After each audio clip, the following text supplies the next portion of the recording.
Hey, Spider Nation! Welcome back to another episode of Spider-Man's Tangled WebShow. I'm Jonathan, webmaster of SpiderManFanRave.com, and joining me tonight is James. What's going on, James? Not much. I just got home from hanging out with my friends. Got some Thai food. We ate dinner. We went to Toys R Us. I got to pick up the last few Ninja Steel figures from the wave I needed to get, so I got those things. Pretty awesome, a pretty awesome day, and I'll leave it to John. Yeah, well, in terms of my week this week, well, I was sick pretty much all week, so I've had better weeks in my life, I will say, because being sick is not fun. And you know who knows that being sick is not fun? Ben Riley. Because Ben Riley once got very sick. So sick that he clone degenerated into a pile of goo on a rooftop, but then was brought back to life by crazy Miles Warren, and then got killed 27 times over, and brought back 27 times over, and now became the craziness known as the current Jackal in the current Clone Conspiracy arc. But that is going to take its course. We'll find out what that course is in the coming weeks. Next week is Clone Conspiracy number 4 and Amazing Spider-Man number 23, so we'll get 2 issues next week, so look forward to that. But after that, we have some news as to what's going to come afterwards for Ben Riley. Because starting in April, Ben Riley, the Scarlet Spider, is going to be hitting comic shops, written by Peter David with pencils by Mark Bagley, and it's going to be detailing Ben Riley's adventures post-Clone Conspiracy. Giving a few details on what exactly this book will be, Peter David is identifying it as a bit of an identity crisis sort of thing. Ben's trying to figure out who he is, what his role is. Should he be the hero? Should he follow down this Jackal path that he started on in this Clone Conspiracy run? He's trying to figure out exactly how, he's just trying to figure out his place in this world now that he's back. He's also got a new Well, I costume. haven't read that before. He's also got a new costume. He's still got the classic hood, but he's got basically an entirely new design. It's kind of, it's definitely it's an odd look. I will admit it's a look you don't really associate with Ben Riley, but it's not like a hoodie, but the costume still has a hood. It's a classic red and blue color scheme. A lot of big emphasis on red, though. There's a lot more red on this than blue. He's got a very prominent utility belt, very large spider on his chest. You can find the cover for the series. I'm looking at it on CBR right now. I'm sure you can find it on a myriad of other sites as well. But Ben Riley, the Scarlet Spider, comes out in April by Peter David and Mark Bagley. And so, James, you are the big Ben Riley fan. You're the big Clone Saga fan. So we're just gonna look for your opinion on this one to start us off. What's your opinion on this whole Ben Riley Scarlet Spider title that's coming out? I'm looking forward to it because it's a Ben title. I'm kind of worried that they confirm that it's a Ben book this early. They could have easily just had a different generic cover that just said Scarlet Spider coming soon, and could have kept the mystery going about who's going to be the Scarlet Spider. Because now you could kind of paint a picture that Ben's not going to die at the end of Clone Conspiracy, and he's going to see the light of day at least halfway. So you could kind of get that vibe that the story's going to probably and where it's going to go now. So it's kind of like Marvel it's like announcing the sequel and the whole cast of it, and it's like, well, now we know these characters are going to get married in the end of the movie because it just said their honeymoon is the plot of the sequel right before the first one comes out or something like that. It felt really much like it's kind of spoilish to Clone Conspiracy. It's weird. The suit, I am not a fan of it. Why I don't get why they just couldn't do just a classic Ben Riley Scarlet Spider, or maybe a variant of his Spider-Man suit as the Scarlet Spider kind of suit. Like maybe change the blue parts into another shade of red or black, or just like, you know what I mean? Like use the suit he had when he was Spider-Man and just change the blue parts to like black. I think that would be pretty cool, kind of like a black and red kind of thing with him. But no, it looks like Spider Side. It looks like it has a mouth. It's like Doppelganger or Spider Side. It is just weird. I'm just not a fan of the suit. I'm a big fan of Bagley art. He's like probably one of my favorite Spider-Man artists of all time. I'm just not a fan of the new Ben Riley look suit wise. It just doesn't really, I don't think, fit the character. And the plot, it sounds like it's gonna be classic, Ben Riley. It's gonna be the whole kind of like crisis of faith, identity crisis. Only instead of it's if am I the original or am I the clone? It's now am I a dick or am I not a dick? Uh, but you're gonna have that. You're gonna have him in a not a new city, but not a city where a Marvel hero's been stationed before. I think it confirms Portland. It's either gonna be Portland or Denver, which is the two big hot spots for Peter and Bender in the Clone Saga. So it's probably gonna be Portland or Denver, but I really hope it's Portland because, as any Portlandia fan knows, the dreams of the '90s are alive in Portland, so Ben would fit in there. So yeah, you got that, and so I like that, and I also like how they're like there's twists of the classic, kind of like Lost Years thing. Ben's you kind of maybe on the run because he's a villain who just caused zombie clones to unleash on the world, So he's kind of on the run and trying to clean up his act and change his life, and he's exiled kind of again. He's trying to figure out Crisis of Faith, like I said, and Identity Crisis. And then you got Kane like, I'm bringing your fucking ass in, and I'm not afraid to kill you, Ben. I hate you, Ben. So it's kind of that classic, but it's now a new twist where Kane thinks he's the hero maybe, and Ben's the villain. Instead of it being Kane the villain and Ben's the hero, I think that could be really well. They could kind of where they're different positions of their lives right now. But again, if you confirm that Kane's in the book, there's like literally no drama now for the whole when will Kane die now in the clone conspiracy, because we now know he won't, because he's going to be in Ben's book. All right, my thoughts on this title announcement. I gotta say, here's the thing. I'm not really that big of a Ben Riley fan. It's not that I dislike the character. I just never got as emotionally invested in him as James did, mainly because, I'm just not a 90s kid. I'm not someone who grew up with Ben Riley. So I don't really have that attachment to the character. I am not really as enthused about his return as a lot of people are. That's why I'm not having as strong of reactions to it, I guess you could say. I'm probably not going to pick this title up just because Ben Riley is not a character that I really feel the need to spend $4 on every month. But from what they've said and from what they're doing with this, I really do hope that they do a good job. Creative team of Peter David and Mark Bagley, those are two winners right there. So Marvel is obviously putting some care and effort into this. And it's something that I've noticed is that, like, on all their satellite books that seem to be meaning something to people, such as Renew Your Vows and Scarlet Spider, they're actually getting, like, pretty solid creative teams on them. It's like Renew Your Vows has Conway and Stegman. Scarlet Spider's got Peter David and Mark Bagley. It's like, so they're obviously putting some love on these books, and I do appreciate that. I think that's a good, if anything, that's a good symbolic gesture to the fans. But other than that, I don't really have much of an opinion on this book. I'm glad that Ben Riley's getting a book again after 20 years, and it's good to see the character getting some love. But I probably won't pick this up because Ben deserved it. Like, he was literally a character who, like, he was like, it's been said 1,000 times about other people. Him and the whole Clone Saga for decades, until, like, 2009 when they realized we can make money off, 90s kids are now adults now, and they might want to buy back issues and trade paperbacks to the Clone Saga. It wasn't until then that Marvel was finally like, let's mention Kane, let's mention clones, let's mention Ben, let's mention Jackal. It wasn't until then when they realized, hey, people that like my age at the time of the Clone Saga, they're now 18, 19, 20. We can really, but before then, it was a dirty word. Like, Marvel made a big deal about Bendis and the Ultimate Clone Saga because they were like, no, you're not doing a Spider-Man storyline with clones. You're not doing a Spider-Man clones, Bendis. Oh, you're doing a Spider-Man storyline with clones, Bendis. There was, like, literally, like, he talks in interviews about how he had a fight to do that storyline. Like, it was one of the few times that Marvel was like, no, it's suicide. It's a clones.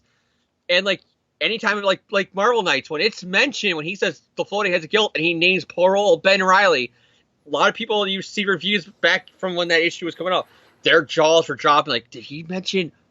Oh my God, he did. He mentioned Ben. Yeah, so I mean, this news that broke this week, it was quite interesting. It was something that caught my eye definitely on Monday when it came out, and we thought we'd mention it here. So definitely we'll probably be talking more about that as we get more news about it, and definitely April, once that hits, I'm sure there will be some words said on the podcast about it. But other than that, it's good to see Ben getting a book again. It is. It's good to see the character getting the appreciation and love that he deserves. But segueing off of that into other characters getting the love and appreciation that they deserve, Amazing Spider-Man Renew Your Vows #3 came out this week. Of course, this is Brawl in the Family Part 3. Jerry Conway, writer, Ryan Stegman, artist, Sonia Obach, colorist, VC's Joe Caramagna, letterer, assistant editor Allison Stock, editor Darren Shan, and hey, James, guess who was the executive editor? Nick Lowe. I was seeing if James still wanted. Good. I was waiting for you. No, I was waiting for you to say it. That way I know that you know it. If I say it, you go, yeah, Nick Loeb. Yeah, that guy. Yeah, that son of a bitch. Yeah. Because if not, you just stand here like, James, do you know? No, I don't, John. I didn't read the comic. Oh, well, it was edited by him. All right, but as I just laugh like, haha, John, I did read the comic. I just fooled you to make you say it like an asshole. All right, but this issue picks up this series is kind of continuing a trend, or at least this first arc of this series is. The first issue was a Peter-focused issue. We got it from his perspective. It was his way of seeing the world. It was his story. The second issue was him trying to get laid. The second issue was Mary Jane's perspective. We saw her life, and we saw how she handles things. Now, this issue is the final member of the family, and this is Annie's issue. This is her perspective. This is how she is handling life on a day-to-day basis. And it starts with her getting in trouble for doodling in class. And she has actually kind of a clever way of getting out of it. She rips the page out of her notebook, crumbles it up, and eats it. Which I have to say, that's not a method of escaping trouble that I've ever seen before. But it's kind of intuitive. That's happened before, John. That's happened a lot of times. People that John have done that. I'm sure people have done it, but I've never seen it before. So I thought that was kind of clever. But so Annie's. I haven't done it, but I know people who have done it. Let's just say that. But Annie's waiting outside the principal's office because that's where she gets sent because she just, crumpled up paper and ate it to avoid getting in trouble. And who sits down next to her? Stephanie Kim from 4th grade. She is like literally the toughest kid in school. And so Stephanie's like, yeah, so I seen you play soccer. You're pretty good. Don't let Principal Morton scare you. He's a jerk. And so Principal Morton comes out and says, Anna Mae Parker, please step inside. And this guy, the moment I read this comic, I looked at this guy and I'm like, oh my God, they have Steve Harvey for a principal in this universe? Because this guy looks like Steve Harvey. Like, I swear to God. Thank God I'm not the only one who thought that. I swear to God, I looked at that guy and I'm like, that's Steve Harvey. Someone was watching Family Feud when they were drawing this issue. So Principal Steve Harvey is just like, yeah, you're a bright young girl, but yeah, I'm not going to put you in trouble because you said you wouldn't do it again. So bye, go to recess. And so she goes out to recess and she's like, yeah, I didn't get in trouble because I told them that I wouldn't do it again. So she manages to also stand up for Gloria Grant's son, Jermaine, who is in trouble with some bullies as well. She stands up for him, and that's her doing her good deed for the day. But then her spider sense goes up. It's nice to know in New York City with 1 billion, how big the population, like 1 million people that live in that city, everything, different schools and different school districts. That it just so happens that she goes to school with the children of many other Spider-Man supporting cast members. But Annie's spider sense goes off, and at this point we see a little bit of a difference between her spider sense and Peter's. because not only does she get the spider sense in her skull, but also she can see what's happening. She like almost gets those kind of like vision-esque, like she gets visions of what's happening. So she turns into, the spectacular Spider Kid or whatever she calls herself. She swings away and she joins up with the fight with Mole Man that Spider-Man and Mary Jane, or AKA Spinneret. That's still a shitty name, but she joins up with that fight. Don't worry, they won't have it for long. She joins up with that fight, and we see her get saved by Mary Jane and all that stuff. We basically see the events of the first and second issue transpire in terms of that fight, and then we see Normie Osborn and his employees kind of surveying the site, and he's like, "My family didn't make its mark on the world by playing it safe, Miss January. I won't be the first Osborn to betray that legacy." And he takes a notice of Annie, and he's like, "Who is that marvelous young woman?" And it's like, okay, Normie Osborn and Annie Parker. Okay, that's just weird. But mainly because he was like 5 in the main continuity. If we count one more day as like the cutoff point of when the original continuity ends and where this timeline like diverts, Normie should be a lot older than her. I have no idea. That's creepy. But that is literally a teenager falling in love with like a 7-year-old. That is creepy. Yeah, that's disturbing. But so Annie manages to trick a dinosaur into falling off of a cliff, which is actually kind of funny. But then she gets down to where Peter and Mary Jane are being held by the Mole Man, and she basically inspires them to fight him and to fight off all of his forces, and that's where the issue ends. It's a pretty simple story, but there's a lot of good character work in it. But James, we'll start with you. What did you think of Amazing Spider-Man: Renew Your Vows #3? I thought it was a pretty good story. Not really. The art's still good. It was pretty well done, handled. It's nice to see kind of the day in life of Annie, like John said earlier in the review. You get to see her in school and her not getting in trouble because she is the daughter of Peter Parker. After all, she's the bookworm, and she's kind of like, I won't do it again. I promise. Okay, bye now. And then I've got a feeling that tough girl from the 4th grade is gonna be like her Flash Thompson, who's gonna be giving her shit now because I get in trouble, but because you're the smart goody two shoes, you get away with it. Oh, you puny Parker. Like, I kind of feel like that's where they're gonna go with it. Is like she's gonna be the allegory for Flash for Annie. So I like that. Like I said, I do kind of got a problem with it. The fan service that you get a lot of times, especially with the latest, where it's like, oh, here's the son of, or the daughter of Peter Parker. And Spider-Girl was guilty of this a lot too. Here's the daughter of Peter Parker, who just happens to go to the school, the daughter of Tony Stark, or something like that. It's like, out of all the schools in the world, it just so happens that Gloria Grant's kid goes to school with I was going to say May again, with Annie. And it just so happens later on probably that the Rhino's nephew goes to that school or something like that.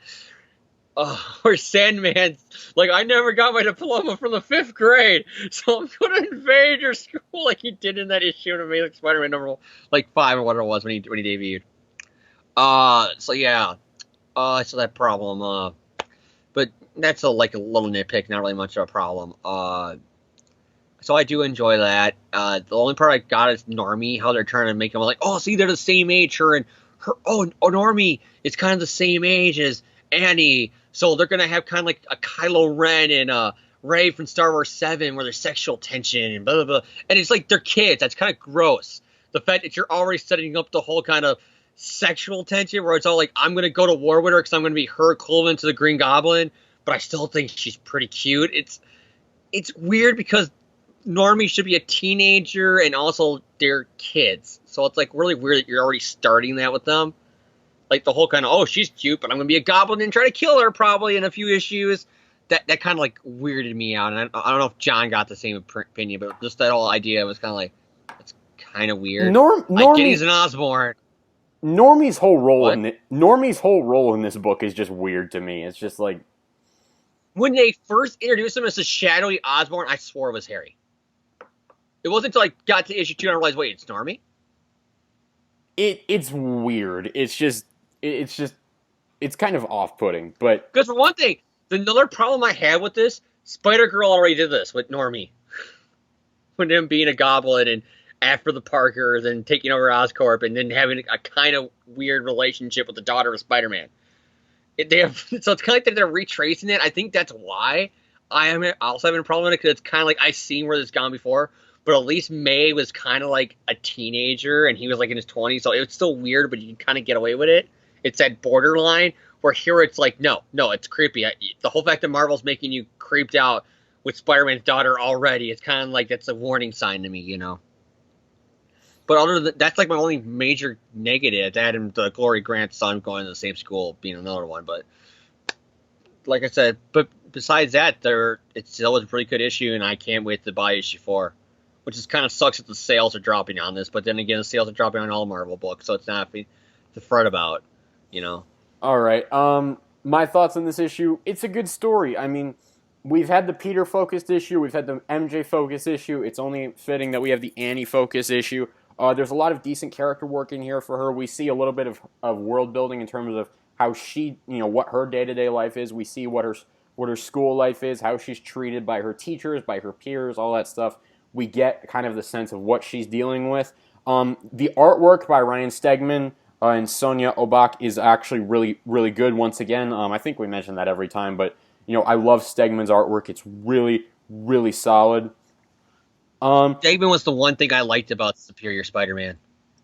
And I actually like how we're actually getting a look into how Annie's powers work and how they might differ from Peter's, because we see that she has kind of like the visions when she has the spider sense instead of just the the tingling in her skull. So that is kind of an interesting differentiation from our main protagonist, and that's something that I kind of hope they explore in the future. But other than that, I don't think there's much to say. I think James covered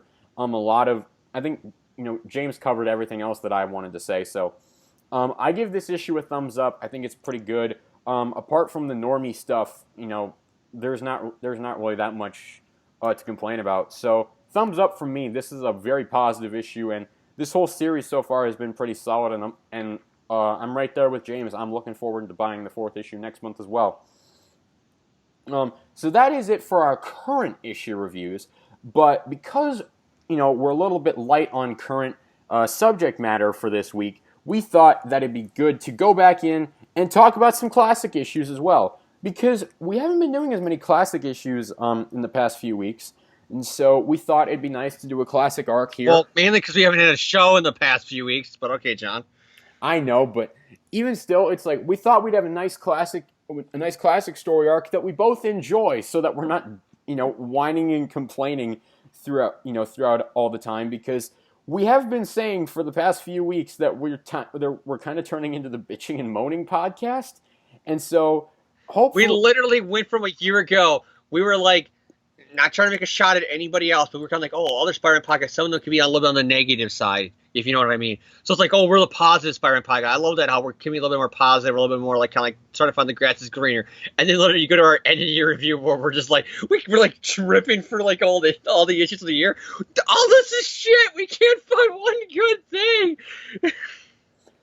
But we have found a classic story arc that we both do enjoy and that we both have positive things to say about.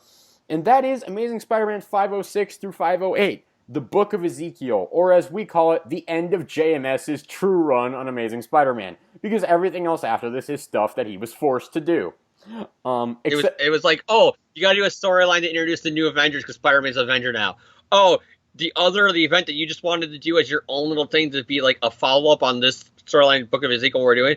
No, it has to be spread out for 4 months, 12 issues between, because we're going to launch 2 other Spider-Man books, Sensational and a Friendly Neighborhood, and we're going to use this to tie into those launches. Oh, now we're doing Civil War. Oh, now Spider-Man 3 is coming out. You got to do Back in Black. And, oh, now you got to undo the Ameritrade. Your run's done. Thank you, bye. That was JMS's last 2 years in the book. Thank you, bye. Thank you, Jim Cornette, for that comment. Thank you, Jim Cornette, for that. Thank you, bye. Okay, that's funny. For those that don't know what it is, look up Jim Cornette, thank you, bye. You'll find it.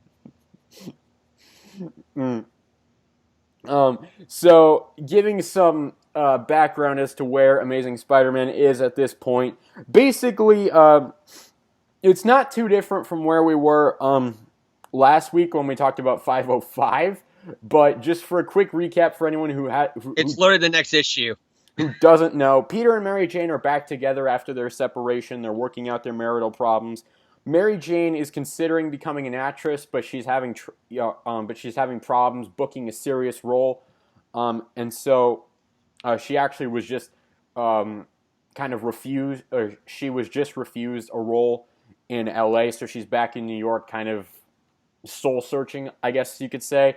And Peter is trying to figure out whether his powers came by science or some mystical BS spider god totem thing that JMS was insistent on shoving down everyone's throats. And when we didn't accept it, he said, I love JMS's run. I love JMS's run, but yeah, one of the problems that I will always say, the first half, like this is the end of the first half of his run, and one of the problems I will always say that his first half had was he every issue kind of when his run ended, he was like, oh, I wish I could use more of Electro and more of Doc Ock and the more of the Kingpin and all these classic villains, but I never got a chance to. It's like you were on the book for 7 years because you're focused on these mystical guys like Morlan and that Shathra and spider chick. What's her name? That chick. That Shathra chick or whatever. You know what I mean? It's like, what the one who's like went on like Good Morning America saying she was fucking Spider and then made MJ cry. That's what I'm talking about. Yeah, I thought. And then there was like that portal guy. Remember that portal guy who could open a portal? Oh, Shade. Yeah. That guy. It's like you wasted all of your time on Doctor Strange cameos, making deals with Loki, and mystical spider and totem. Shitty rich guys and shitty creepy rich guys that want to be Doc Ock. And mystical. You maybe could have used actual Doc Ock if you weren't using that fucker. And mystical spider totem stuff, but we're saying this very tongue in cheek. Like we're not really complaining about it. But so Spider-Man is trying to figure out: am I a product of science, or do I owe it to my father, the spider god of all spider gods? And so he's trying to figure that out. Look at how you tied it into another Spider-Man. I love how you tied it into another Spider-Man arc by JMS. Or is it my other, the spider god of all spider gods? So that's where the book is right at this point. We'll go ahead with 506, 507, and 508. We'll do each issue individually. I can totally speak, by the way. But we got writer J. Michael Straczynski with Fiona Avery. We got pencils John Romita Jr., inks Scott Hanna and Scott Koblish, colors Matt Miller, letters VC's Corey Petit, assistant editor Warren Simmons, editor Axel Alonso. I got it right the first time, James. No, you got it wrong, John. It wasn't Axel Alonso. This one, Stephen Wacker took over the book. No, it wasn't, James. I know you're lying to me. Yeah, it was. I know you're lying to me, James. But, James, go ahead. Tell us what happens in Amazing Spider-Man number 506. Well, issue 506 begins where every classic Spider-Man issue should begin. In the middle of a Mayan jungle while two scavengers are making jokes on Michael Jackson. Sounds about right. That sounds about right. Literally, the first thing you see is, knock, knock, I don't want to do this. No, it's only funny. Knock, knock, who is there? Michael Jackson, I really don't want to do this. No, the punchline's really good. Michael Jackson who? Congratulations, you're on the jury! Because there was a topical reference about Michael Jackson's second sexual allegation trial. I'm going to be honest, that joke took me like 5 minutes to understand. I'm going to be honest, I felt kind of stupid. Because that was one of the fears about him going, like a lot of celebrities, about going into trial is you're technically not supposed to know anything about the people who, are being prosecuted. And when it's a celebrity, that's kind of hard. So, that's the joke. Well, anyways, realizing that their joke is highly inappropriate, especially now in future context as the man's dead, but it's highly inappropriate, some mystery man from the shadows jumps down and kills them all.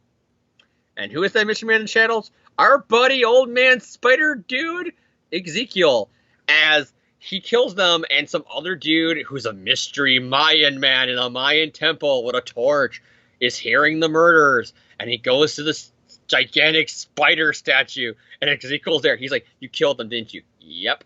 And he's like, "Why do you always like immediately go to kill?" He's like, "'Cause it's fun." And the guy's like, "Whatever, I don't care." And then he's telling him, every time I do this, you're gonna like die because I'm like literally like stabbing you in the chest and you're bleeding out with like no medical help. And it gives you a thing, but you're gonna really need the real Spider-Man sooner or later. And then Ezekiel's like, "Don't worry, I'm working on it." And he's like, "Okay, I'll do this again then." And then he does it, and then Spider-Man is doing Spider-Man shit as some burglars are trying to run away. And then Spider-Man does a really classic Spider-Man thing of, "No, take me as your hostage. Don't hurt a person without superpowers. Imagine how cool it would be to have Spider-Man as your hostage." And the guy's like, "I'm not fucking stupid here. I know you got, like, you're invincible and you can't die with superpowers." And then Spider-Man's like, "Wait, what?" And he's like, "Come on, you're a superhero. You're invulnerable. You're bulletproof, right?" And he's like, "No, that's not one of my powers." And then Peter gets really offended that he's like, "That's not one of my powers. Come on, I got a reputation to protect. I don't got those powers." And then really, he in his thought balloon, he reveals he's just playing with the guy. He's trying to distract him from pulling the trigger on the girl. And but luckily, he didn't have to do that, as Ezekiel shows up and fucks this guy up. He's ready to kill him. Like, literally, he's going to, like, do an eye for an eye. He's going to literally, with his fingers, poke out this guy's eyes. And then Spider-Man pulls the guy away and goes, "Dude, not cool, bro." As the cops show up, and then the villain's like, "Just take me." The burglar's like, "Take me away." And then him and Peter are talking about stuff, and it's more Ezekiel, same shit he's been talking about, the spider gods bullshit. And then Peter's all like, yeah, whatever, oh man, I'm listening to my iPod anytime I ask you. Don't realize it. Not really, but Peter's listening to him, and he's all like, "You didn't have to kill him, Ezekiel." And he says, "Oh, I was just angry." And he's like, "Yeah, but you still didn't have to kill him." And then he starts talking to Peter about how something big's going to happen. He wants to know if Peter's wife cooks because he wants to come over for dinner. And then Peter goes, "Does ordering from Domino's count?" And he's like, "Yeah." So then we go to the Parker's house, and we see Mary Jane just having a lazy day because, as we know from the last issue with the movie role, she didn't get it. And she's blowing bubble gum, and it's annoying the fuck out of Aunt May to the point that she asks her, like, about her day to get MJ to stop. So she starts talking about, "So I went to this place to buy a hat," and then MJ's not really paying attention because she's thinking about what happened the issue before. And she's like, it's pretty much similar like Peter. She realizes that she's not listening, and she's in her own thoughts about not getting the job. So then she starts making up things about aliens and shit like that to see if MJ would catch on. But here's the problem, May. You live in the Marvel Universe, so no wonder she doesn't catch on. The fact that Galactus invades every month. So and then an alien showed up and bought the hat I wanted. "Are you listening, MJ?" Yeah, Skrull showed up and took your hat. It happened to me once. Whatever. I call that every other Thursday. I literally went to the mall. It was back in the 80s during the DeFalco run. I saw a cute pair of shoes I wanted. I was like, because it was the 80s, I was like, "Oh my god, those are totally rad. I gotta have them." And then a Skrull bought them on me. I was very mad. And then Aunt May's like, "Well, moving on," and she puts the paper down and she starts talking to MJ about not getting the role, and MJ saying because all they see me as this dumb blonde supermodel, and I'm a redhead, I'm not an idiot. I'm actually a pretty good actress. Nobody will give me a shot. So then Aunt May's like, "Well, maybe you're just, maybe you shouldn't go to Hollywood because every role you get is just the hot chick. I mean, when your whole acting portfolio is just the hot chick, maybe you should try something new." And she's like, "What do you mean, May?" And she's like, "Oh, I'm just leaving this newspaper here for no reason." And it's all like Broadway auditions and stuff like that. Pretty much setting up the fact that that's what they're doing in the Spider-Man movies with Mary Jane. So let's have actual comic MJ do that too, which is a classic comic book cliche now of a movie's doing it, we gotta do it too. So we go to the dinner, and they're having Chinese food, and Ezekiel sees that Mary Jane is a lot like Peter. The whole fact that he's explaining the spider tome stuff to her, and she is doing the same thing Peter does, which is just pop culture references and jokes and quips and puns and all that stuff. And he's all like, "No, I'm trying to explain this out to you." And then they're like red rumming, like playing around with each other about it. And he's like, "No, listen, your spider sense, that's not an actual thing spiders can do." They do it. Yeah, they can. They sense, dangers by the vibration of their webs. You don't do that, Peter. You got psychic visions. Listen to me. And Peter's like, red rum, red rum, red rum. And he's like, God, I hate you. Not really, but that's basically what the scene is. And then Mary Jane's like, how many fingers am I holding up behind his head? And Peter's like, counts it, and he does a red rum joke again. And then Ezekiel's like, yeah, I hate couples that are like this way, so I'm just going to go. So he goes to put his dishes away, and then he realizes that Mary Jane, circled a couple of the things, but then she wrote "Don't be stupid" on it. But then, of course, because it's JMS with an Ezekiel story, there has to be a spider crawling over it. As John looks to see if he can spot it. I literally did not even see that until just now. Oh my god. I literally didn't even notice that. And Ezekiel notices it because he's like, Spider friend, what is that newspaper about? And the spider is like, Ant-Man, she was reading it. Okay, thank you. Spider Superman! Ezekiel flies away. That would have been better. This issue's good, but that would be better. Ezekiel just turns into Spider Superman. He helps couples with mundane problems like her wanting to get an acting role, or who's going to buy the milk for the baby because it's 2 o'clock in the morning. Super Spider-Man comes and helps. But anyways, long story short, Ezekiel shows up and he, at the door, and they're leaving and they're saying their goodbyes, and he wants to go take a walk with Peter, and he gives MJ, pretty much a pep talk to go do it. The role, and Mary Jane gets second thoughts, and then he talks to Spider-Man. He's like, you notice how there's been a lot of supernatural guys showing up in your book lately? Yeah. Well, something big's going on, kind of like Morlan, but something even bigger. So you probably should get the hell out of town and follow me to this place in Mayan temple that will protect you. And then Peter's like, I gotta work. I literally got a wife. I'm literally minutes away from being an Avenger. Can we do this some other time? And he's like, okay, maybe, but you're going to be forced to do this sooner or later. And then as this is going on, we see a homeless guy trying to kill a spider, but then it turns into a bajillion spiders and a spider monster, and that's where the issue ends. All right. I'll go first with my thoughts on this issue. I like this issue. I'll admit, I thought it was actually pretty good. The opening scene with Spider-Man stopping the mugger and Ezekiel showing up and beating the shit out of him, I thought was a good, kind of a way to show a good dichotomy between the characters. We see the differences in their approach and how they handled the situation. I like the plot development for Mary Jane. I like that she has this overarching story of trying to figure out what her new occupation is going to be. I think it's actually quite interesting. I really like... I also love her reaction to Ezekiel, and she's like, yeah, Peter never usually brings his work home with him, so it's nice to see you. And I also love the line of, Peter tells me you think he got his powers from Slappy the Spider Fairy, which I thought was actually quite funny. No, that's what I mean, though. It's very much, because Mary Jane is very, party girl and sarcastic, too, so he's probably like, well, maybe his wife will understand. Nope, she's being a ditzy party girl, model, and she's making pop culture references like Red Rum 2 with him.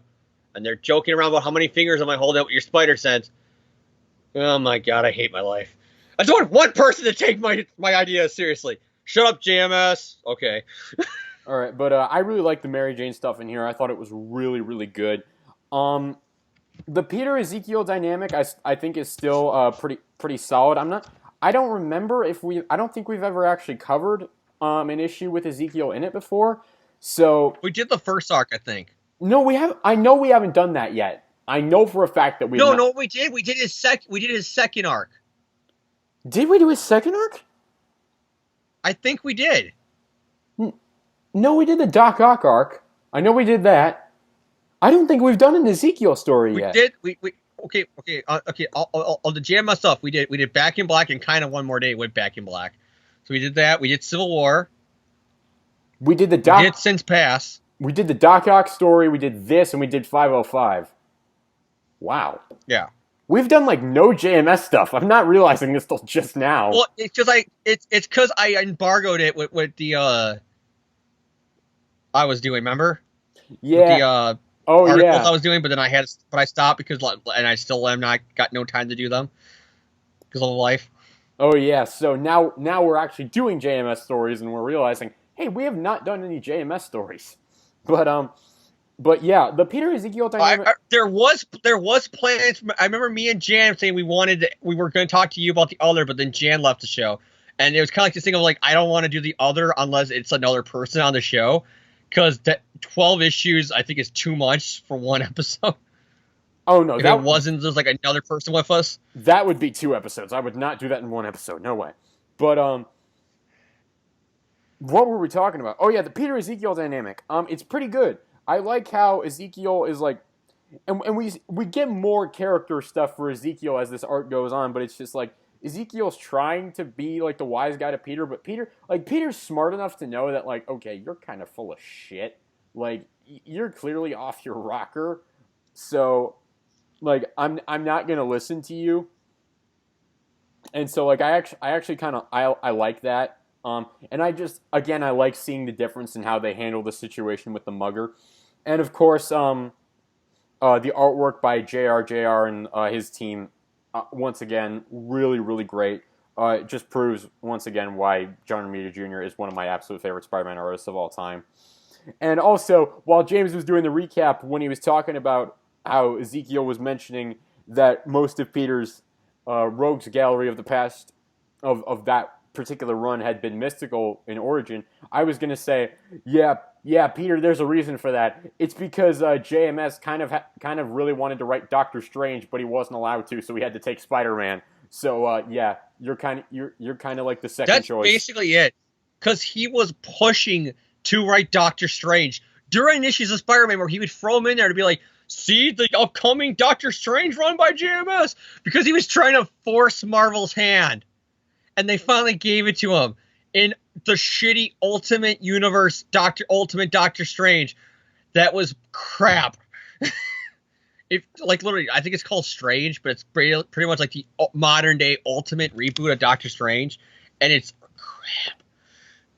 But yeah, it's like that was the only joke I was gonna make. But overall, thumbs up for Amazing Spider-Man 506. It's a really enjoyable issue, I think. But James, what are your thoughts on Amazing 506? It's a good issue. Like I said, I like the moment with the mugger because again, it shows off Peter and it shows how Ezekiel's losing it. You know, where Peter's like, dude, I know you're not exactly like me, but what the fuck? Like, you never threatened to like pop someone's eye out. That's very Morlan. Like, it's setting up that something's not right with Ezekiel, you know, to the reader. And I like that. I just like just the character moments. I think that's what it is. This issue's not. It's a very much this era of the Bendis, you know, era of writing for the trade. There's not a lot of action in this, and so everything in here is character moments, but it actually works out well. Like the Aunt May moment is really good. The Mary Jane stuff, I think, steals the book. I mean, she's drawn really beautifully by Ramita in this artwork, and her storyline is very natural and very much. She's nervous because she doesn't want to go to Broadway because they're probably going to. If Hollywood thinks of her as the dumb supermodel, she knows that Broadway's going to laugh her out, and she needs the pushing not just from Aunt May, but even Ezekiel. And the Ezekiel one is kind of messed up and kind of sad when you think about it, because what he's planning to do with Peter later, he's basically doing this as I'm sorry to Mary Jane. Like, I'm going to kill your husband, but I got you your dream of being an actress by being in Broadway. So are we even? That's kind of what he's doing here. Kind of like, I feel bad that I'm going to kill your husband, so I'm going to give you something for your future.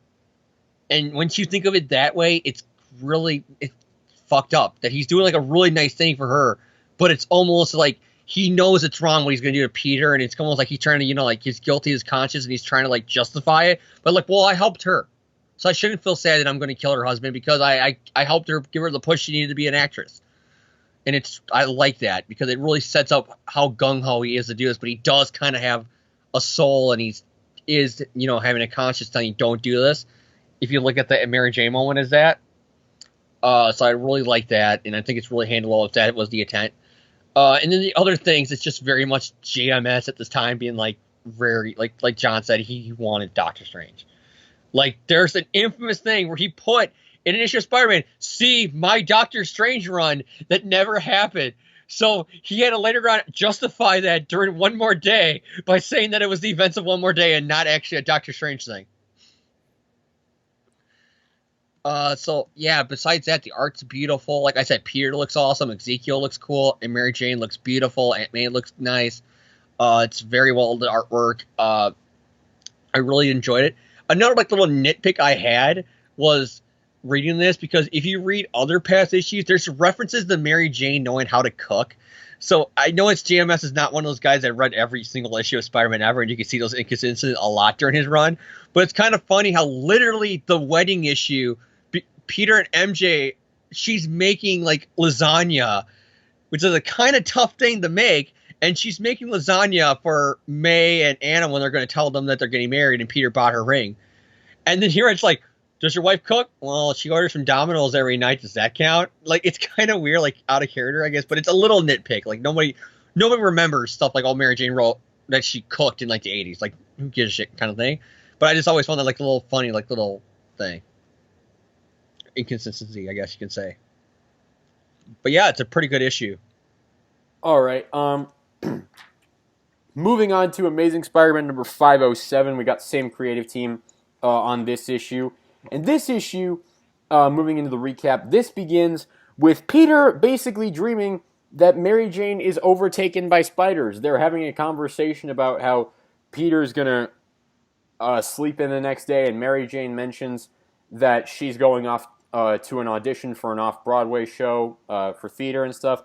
Peter congratulates her and supports her. But then she all of a sudden has spiders coming out of her eyes and out of her nose and mouth, and Peter freaks out about it. But he wakes up from the nightmare at that moment, and he gets a call from Ezekiel. And it's like, where the hell are you, Ezekiel? What? Turn on the TV. Which channel? I think this will be on pretty much all of them, P. Holy, the most astonishing sight I've ever witnessed. And of course, it's spiders crawling over basically the entire city. And so, Spider-Man suits up. He swings out. Mary Jane is at her audition, and she's reading the lines. And basically, she's about to get rejected. But before they can actually reject her, a car comes right through the audition studio, covered in spiders. And Mary Jane does not freak out at all. She's just like, meh, I've seen worse. Meh. So Mary Jane tries to help everyone, tries to get everyone out. She manages to get saved by Spider-Man, and he's like, "Is anyone hurt? You know, who is that guy back there? He was a director, and he was mean to me." And Peter's like, "Look, best moment in the book. Look." Oh no, I was just saying this best moment in the book. He's like, "Do you need me to go back and save anyone?" Well, there was a director back there, but he was mean to me. Look, there's a puppy in trouble. Peter, go back and get him. Basically... With great power comes great responsibility. Unless you were a meanie to my wife, then you deserve to die. No, Peter goes one swinging by there, and then it's like that moment from Batman Begins. I don't have to save you. I mean, I don't have to kill you, but I don't have to save you either. Just one swings away while giving him the finger. So he's like... Yeah, are you going to be okay, Mary Jane? I'm just going to leave you here on this really tall roof. And she's like, yeah, I'll be fine. They're not going to get to you. Even though spiders, obviously my powers, spiders can crawl on walls. But they're not going to get to you from up here. Bye. Yeah, so Peter goes off to stop the spiders, and he meets Ezekiel, and he's like, so yeah, the only way to stop this is to get out of town with me. Because, they're after you. And Peter's like, yeah, well, I got to go save people. Because with great power comes great responsibility. Unless you're a director who is a dick to my wife. But still, with great power comes great responsibility. So Spider-Man goes to save a woman from being consumed by spiders. And the spiders take a more humanoid form. And it's the gatekeeper or whatever. And Peter starts dropping Ghostbusters references. And he tries to fight it. He punches through. And it's it goes right through. And he's like, oh shit, that didn't work as well as I thought it would. And so he gets sort of overtaken by spiders. And then he hears the voices, the spider god voices talking to him. I hear voices in my head. You believe you stand upon such solid ground that the earth is firm beneath your feet. You are wrong. And so basically he's like, they start explaining to him why he got his powers, like why he was chosen to be Spider-Man, and it shows JMS not knowing continuity because it shows Peter at the science experiment, but guess who's also there? Harry, Gwen, Flash. It's like, okay, yeah, Peter Parker. Flash, you know the guy who drove off and called and said, and I quote in that first issue with Simico, "You handle the science, we'll handle the chicks." As they drove off laughing at him for walking to the science fair. It's like, no, he was there all along with Gwen and Harry, who we wouldn't meet for another like 4 years. It's like, yay, JMS didn't know continuity. But so basically, they're like, yeah, you became Spider-Man because you were pissed at the world because it was so mean to you. So, yeah. And that's basically the explanation that they give. Because you were so pissed at the world because it was so mean to you, you decided to be we decided you needed to be Spider-Man because we knew that you would never give up because you never wanted to be, you didn't want to be the victim anymore.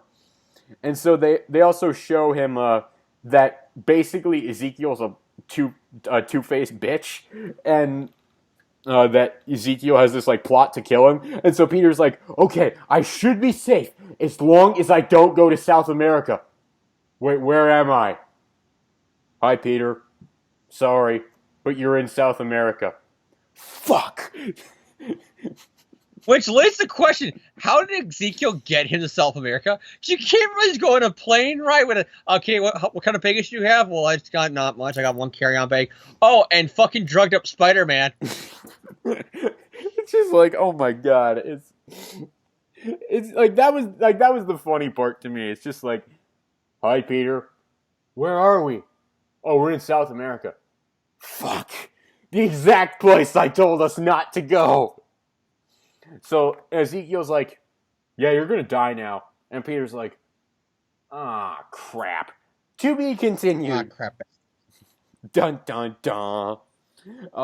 So, James, we'll start with you first. What did you think of Amazing Spider-Man 507?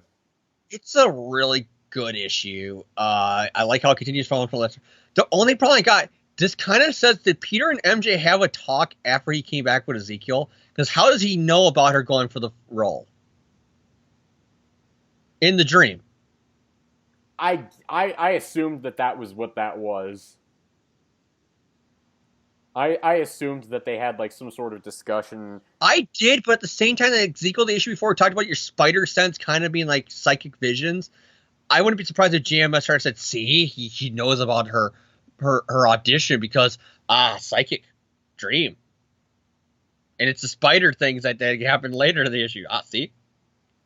But, James, we can also say that they had a conversation because it's ambiguous. You decide, James. Until I fucking say a year later, no, you don't. Yeah, I like that. It's a really good issue. I like the whole, the joke we make with it. That is totally a moment. If I was Spider-Man and I had a girlfriend and some guy was being a dick to my girlfriend, but he needed to be saved, I'd be like, no, fuck you. I think we all would have that as a guy. That's, it's all like that little moment. Like, it's relatable. You don't want to help the guy who's a dick to, the woman you love or your girlfriend or whatever. Or your boyfriend, depending on what your preference is. If someone's being an asshole to that person, you're probably not going to want to be a nice guy to them, So, yeah, you have that going on. Peter putting two together in the dream sequence is pretty cool. I like that, even though the problem GMS is literally he doesn't stop until I think finally, because it starts becoming editorial mandates after this issue, that somebody finally tells him, put continuity in your book. I'm building my own continuity. No, actually read Ditko stuff for once in your life. Because that continuity thing, but it's like a little hiccup. It's something he does in every issue up until this point. So yeah, you had that going on, and the rest of it's pretty good. Like I said, a lot of action. And then Peter finding out the truth about Ezekiel is a very much like a well fuck moment. So yeah, it's a pretty good issue.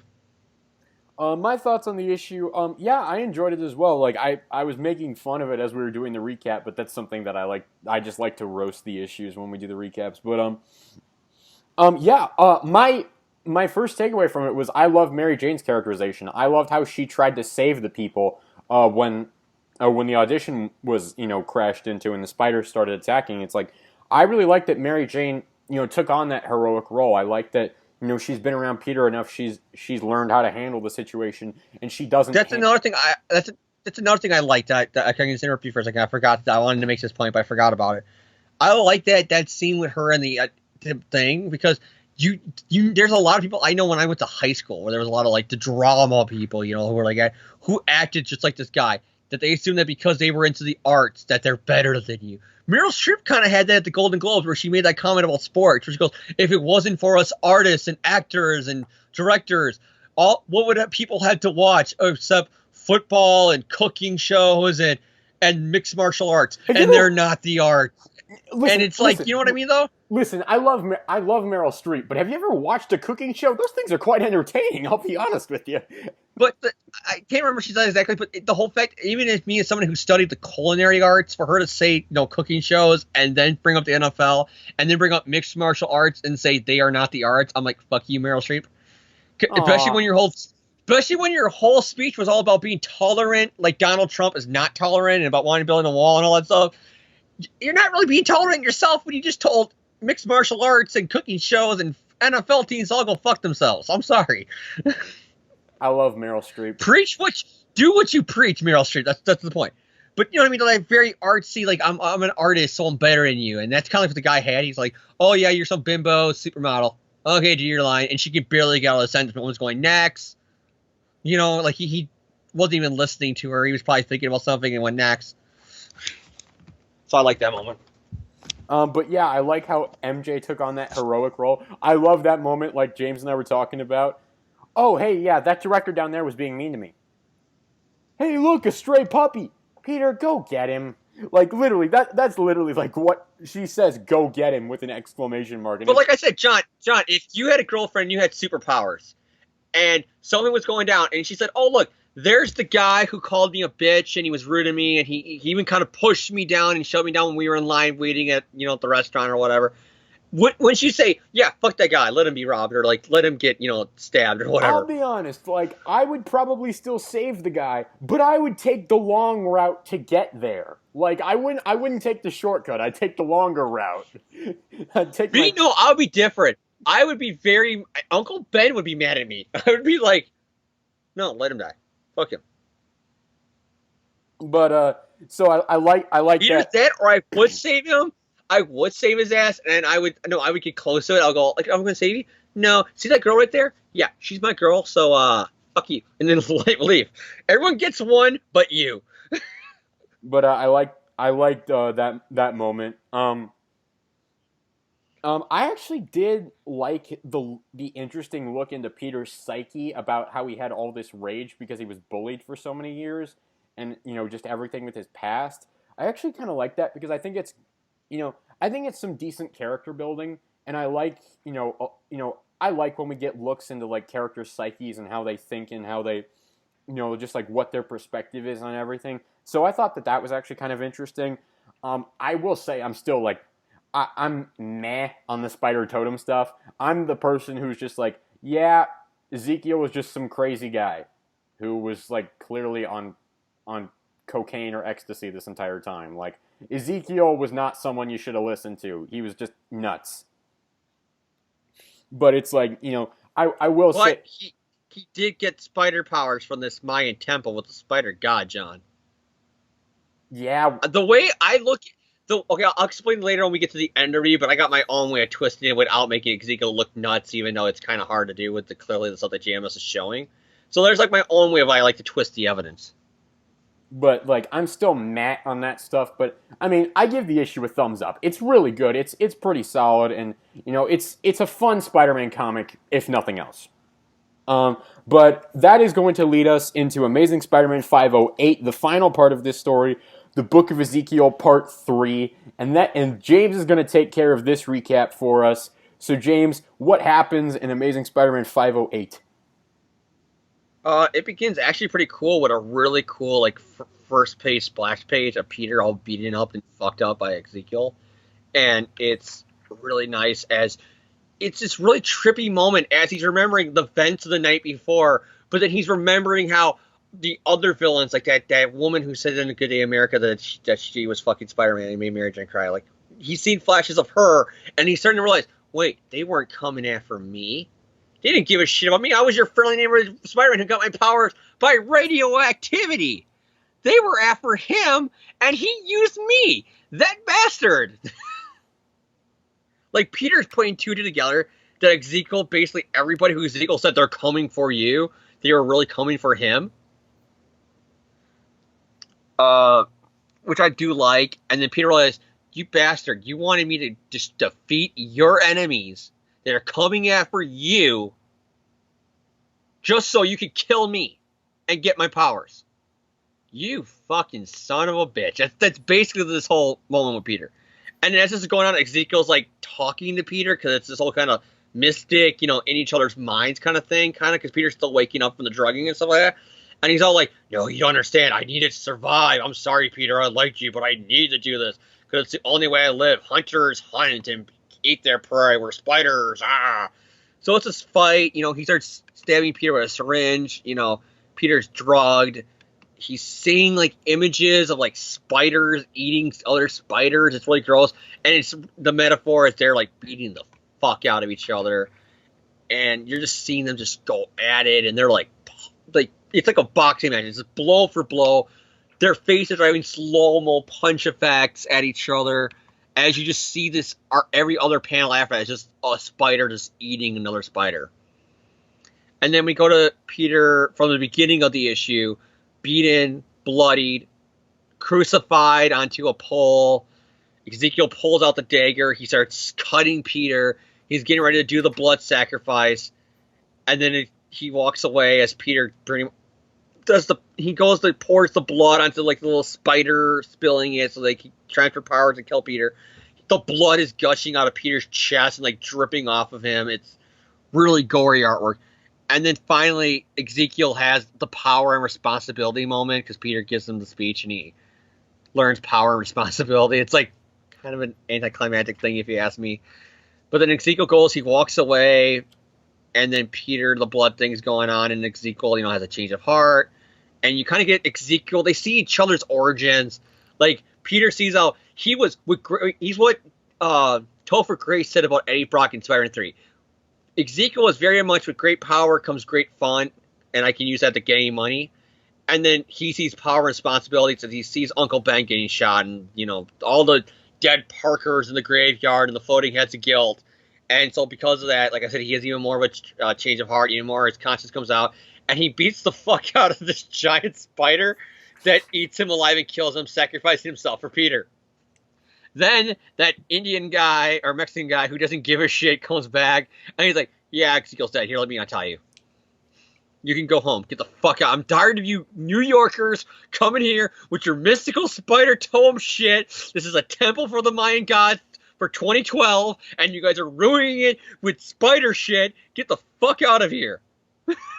And then Peter's like, wait, before I go, where did I get my powers? Is it from a spider god, or was it radioactive spider? And he's like, it's for you to decide. Because really, I don't give a shit. Get the fuck away from me. And that's he doesn't actually do that. It's more philosophical. It's more, there's no difference. Like, what's the difference between science and religion? You believe in science. Well, how is that not a religion? Peter goes, well, that kind of is that Scientology, but you know what I mean? It's kind of like, it's whatever you believe in. If you believe it's from religion, it's religion. If you believe it's from science, it's from science. So Jamis is trying to do a topic thing here where it's like not only do you decide Spider-Man's origin, but it's kind of like him saying, hey, I'm an atheist and I'm not really because Jamis isn't. Jamis is like, hey, I'm an atheist. Don't judge me. You believe in I believe in science and, those facts that come with science, and you believe in the Bible or the Quran or, whatever, religious text you believe in. And that's kind of like what he's going for here. I get that, but it just really feels like the guy's like, I don't care. Get the fuck away from me. And then he leaves, and then we go on to ending the story. That leads us to our next Spider-Man story, which I wonder what it is. Sins Past #1. Oh, go fuck yourself. All right. My thoughts on 508. I'll say, I like the ambiguity of the ending. I like that JMS left it open. Like, you decide. Is it spider gods or is it science? Do you want to completely ignore everything I've just done? Yes? Well, fuck you, because we're going to do the other in a year. So it's not really going to be ambiguous at all. But you know what? I will give you 1 year's reprieve, and you can say that it was from science, even though I'll give you 1 year of literally fucking over Gwen Stacy, a wannabe molten man, and then we're gonna give you the other. You're welcome. But I did like the ambiguity of the ending. I will say that the Ezekiel ending felt a little bit anticlimactic. It didn't really feel earned. Like I didn't feel like It Ezekiel. was very much Peter gives him the power and responsibility speech, and then he sees the power and responsibility speech. So he's like, "No, I gotta sacrifice myself. Power and responsibility." It felt very much like Jamis is like, "I'm at the end of the issue. Fuck it, it ends here." It's just like, okay, that was a little bit too quick. You could have set that up more. But other than that, the artwork is what really stands out for me in this issue. I mean, I especially love this splash page of Peter and Ezekiel fighting. I think that's really good artwork. Oh yeah, that's very much like I love the first splash page, like where like the issue begins. I love that the close up of the beating up Peter. Yeah, this is the page that James is referencing right here. But yeah, the artwork was what really stood out to me in this issue.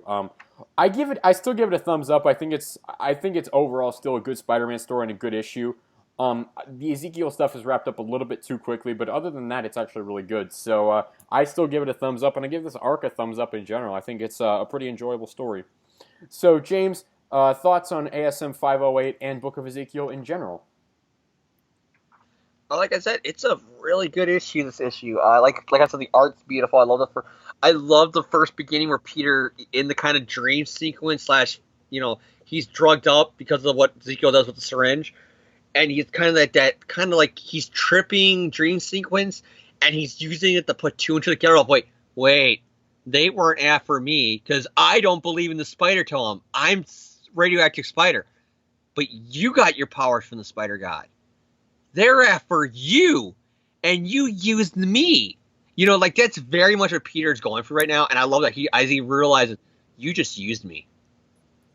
Can you imagine how worse that would have been if, like, obviously JMS didn't cope with this, and this is a retcon later by Dan Slott, but if he's in the middle of pounding, he's like, well, at least no, Peter, even after this happens, I got a girl tied up in a basement somewhere named Cindy Moon. Can you imagine that? It's like, how much worse can Ezekiel get? And it's like, Dan Slott's like, I'll add one more. He has a girl literally kidnapped and tied up in his basement. All right. But any other thoughts, James? So yeah, I like that how he comes to that realization. I like the fight. The fight is really beautiful. The anticlimactic is the ending. Like I said, it's very much Peter's giving him the power responsibility speech, and he's like kind of changing, but he's like, goodbye, Peter. I don't want to hear it because if I hear you talk about it one more time, I'm gonna untie you. And then their bloods combine, so they see each other's origins, and then he realizes again power responsibility, so he sacrifices himself. That's just very, like I said, it very much felt like I can't postpone this another issue. I gotta do it in 3 parts because we got Sin's Past with my editor coming up. So I gotta end it here, so it's very anticlimactic. What a story that literally began years ago in the first JMS arc. It's very anticlimactic. And then you got the whole You Decide, which, like I said, I get what JMS was going for here, and he even talks about this in, ironic enough, his retrospective in the One More Day trade paperback, where he's like, it was very much like, oh, I was always going to leave it open-ended for the fans. Bullshit. And, like, if you don't like my stories, you can just say, yeah, Ezekiel is a nutso, and he got his powers from the radioactive spider. And he brings up, the topic was, like, I wanted to say that as somebody who is atheist, that it doesn't matter religion. You believe in science. Well, isn't that kind of a religion because you're believing in this? So you believe in that, I believe in this, whatever. Moving on. That's the whole point of the Ezekiel story. That religion and science are similar, and they shouldn't be a debate over which one you believe or whatever. And if that's really the case, and not just him in hindsight bullshitting, the kind of, you know what I mean? That's actually pretty good storytelling. So I like that. Like I said, I like the overall story because my point of view, I know John kind of went over this himself during his review, but me personally, I always saw it as Ezekiel's right about all the spider tome stuff, but it's not Peter. Peter literally just got bit by a radioactive spider. The other be damned, Peter literally just got bit by a radioactive spider and just happened to also get spider powers. But because Ezekiel saw that and Cindy Moon, he immediately assumed they're the spider goddess and the other and the bride and all this stuff. But in reality, they just happen to be bit by radioactive spiders, and they just happen to get the same powers. All right, James. But everything's real. There is it's kind of like the Bible, kind of to tie back into religion. It's like if somebody read the Bible and then went, "You're Jesus." No, but you're a carpenter. Yeah. And you have a long hair and a beard. Yeah. And you like to drink wine. Yeah, that just happens to be a similarity. I'm not Jesus. My name is Jeff, and I work at a wine shop. That's why I like to drink wine. No, but you're Jesus, and he leads you as his enemies are coming after you because he's saying you're the son of God. You know what I mean? That's pretty much how I took it. All right, James. But any other thoughts? And you give this a thumbs up, sideways, down? I give it a thumbs up, and the whole arc I give a thumbs up. Like I said, there's problems. It's anticlimactic, the ending. There's little nitpicks, but nothing that I would really say hurts the issue. All right, but that's going to conclude our review portion of this episode. That's also going to conclude this episode of the podcast. We don't really have anything else to talk about this week. Next week is Clone Conspiracy 4 and ASM 23, so that'll be the entire show next week. We'll have 2 comics to talk about. So just we'll put a trigger warning out there. I'm sure we'll be bitching and moaning next week. So yeah. I'm going to be like on Spider-Man Unlimited, my back issues, trades, whatchamacallit, torrent sites, trying to find super happy-go-lucky Spider-Man back issues for me to do the week after that, just so we can get over it, I think. Because according to the trade, Gwen and Peter are going to have a heart-to-heart, and they're going to talk about Spider-Gwen. Oh really? My God. If this is supposed to be the real Gwen Stacy, you're going to use the issue for her to talk about Spider-Gwen? Next week's show, let's not bitch and moan now. Next week's show, let's stay positive. But, James, any shout-outs or final words for the listeners before we sign off? A few shout-outs. One, the playoffs, Packers beat the Cowboys. Come on, Team of Destiny, come on, guys, let's win the Super Bowl. And another thing, topic about Ranger Board, and this is going to be a kind of rant, the fucking God. 9 pre-emerger Packer champions count. Suck it, everybody on that message board that said they don't. They count. Do a Google search. Most NFL champions, Packers come up. Moving on. End of story. Sorry, I had to get that point out because these guys will not leave me alone about it. But anyways, yeah, that. So shout out, go Packers. Hope you have a good year. Shout out to the Los Angeles Chargers. Your logo is fucking stupid. Change it. That's ugly. Like the rest of social media is reacting to it. And finally, the last shout out is to the fact that, like I said, I got the Ninja Steel figures. I am finally caught up. I showed you guys I got the main 5 Rangers, and now I got the monsters. Like I got Ripper Rat, the monster of the week from the first episode, or at least Ninja. We don't know about Power Ranger because it looks like they're bringing back Ming from the Fear Cats from Overdrive for the actual premiere of Ninja Steel. But for Ninja first villains, we got Ripper Cat, as they're calling him here, a Ripper Rat.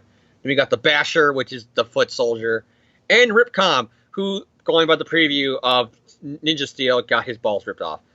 So I got those. I got the 2 Black and Red Ranger of the movie figures of right now, with the whole glowing Dragon Ball Z Fire Punch that comes with the other 4 Rangers, and the actual fucking Power Sword with the Red Ranger. I actually really liked. I still had a little bit iffy on the movie suits, but just looking at them when I can actually look at the detail with the toy and look at it, closer detail, I actually am starting to like the movie suit, at least for the guys. And last but not least, I got the Ninja Steel Megazord. So, yay. It has a little doggy in it, because in the Sentai, they kind of fucked over the White Ranger and gave her just a dog that did nothing, that just literally sat on the train.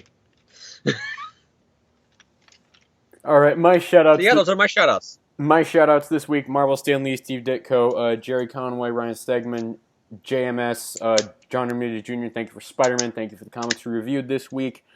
Other shout-outs, don't get sick. I don't recommend it. Other shout-outs. Don't get burnt. I don't recommend it. Martin Luther King Day is coming up this week. So happy Martin Luther King Day. I'm also starting school this coming Tuesday, starting my spring semester, so yay, I guess. And yeah, I think that's pretty much about it. So thank you all for tuning in. We'll see you back next week with Clone Conspiracy 4 and Amazing Spider-Man Volume 4, number 23. This is Spider-Man's Tangled Web Show, episode 118, signing off.